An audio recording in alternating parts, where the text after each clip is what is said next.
రంగారెడ్డి జిల్లా చేవెళ్ల నియోజకవర్గంలో పలు అభివృద్ధి కార్యక్రమాలకు శంకుస్థాపన కార్యక్రమాలు ఘనంగా నిర్వహించారు. మొయినాబాద్ మున్సిపాలిటీ పరిధిలో జరిగిన ఈ కార్యక్రమాల్లో రాష్ట్ర రోడ్ల భవనాల శాఖ మంత్రి కోమటిరెడ్డి వెంకటరెడ్డి పాల్గొన్నారు. అజీజ్ నగర్ లో 75 కోట్ల రూపాయల వ్యయంతో నిర్మించిన డబుల్ బెడ్రూమ్ ఇండ్లను ఆయన ప్రారంభించారు. అనంతరం హిమాయత్ నగర్ లో 87 లక్షల రూపాయలతో చేపట్టిన సీసీ రోడ్డు పనులను ప్రారంభించారు. ఈ సందర్భంగా హిమాయత్ నగర్ లో మల్లేష్ యాదవ్, అశోక్ యాదవ్లు మంత్రికి పూలమాలలు, శాలువాలతో ఘన స్వాగతం పలికారు. కార్యక్రమంలో మంత్రి మాట్లాడుతూ సర్పంచ్ ఎన్నికల ప్రక్రియ ముగిసిందని, రాజకీయాలకు అతీతంగా గ్రామాల అభివృద్ధికి ప్రభుత్వం కట్టుబడి ఉంటుందని చెప్పారు. 10 ఏళ్లుగా రాని రేషన్ కార్డులను ప్రజలకు అందించడం సంతోషకరమని తెలిపారు. ఓపెన్ డ్రైనేజ్ ఉన్నదని అండర్ గ్రౌండ్ డ్రైనేజ్ తో పాటు ఎస్టీపీ నిర్వహణకు సంబంధించి కూడా ఇవాళ టెండర్ అయిపోయి పని కూడా మొదలైంది.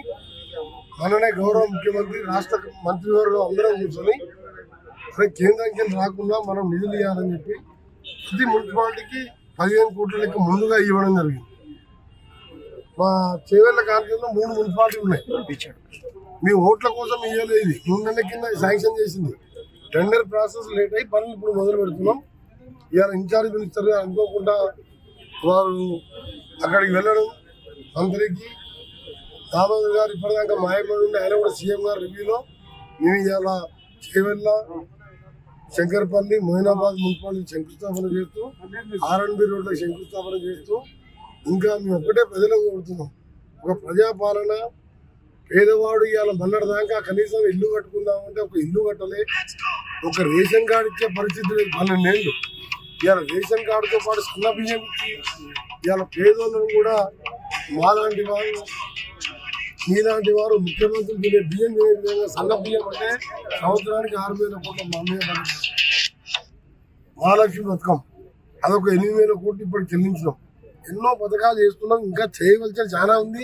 కానీ ఏం చేయమంటాం, అసలు వడ్డీ కలిపే 13,000 కోట్లు ఆయన చేసిన అప్పులు, పనికిరాని కాళేశ్వరం కడితే అది కట్టినట్టు కూలైపోయింది. 10,00,000 కోట్ల భారం పడ్డది.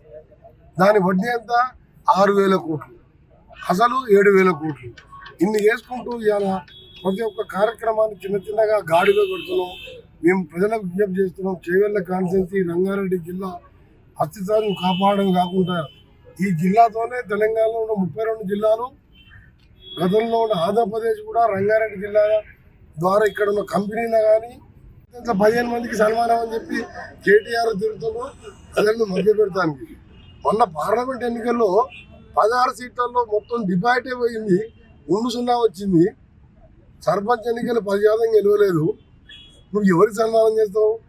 ఫస్ట్ మీ ఇంట్లో పంచాయతీ లెక్కలు తెలుసుకోరు. ఫస్ట్ మీ కవిత చెప్పిన దానికి ఆన్సర్ చెప్పి మన అసెంబ్లీలో ఏడ్చుకుంటూ చెప్పింది ఆ బాధతో ఏ విధంగా దోసుకుని తెలంగాణ. అందుకనే ఆ పార్టీ లేదు, ఏ పార్టీ లేదు, ఉన్నది ఒకటే కాంగ్రెస్ పార్టీ.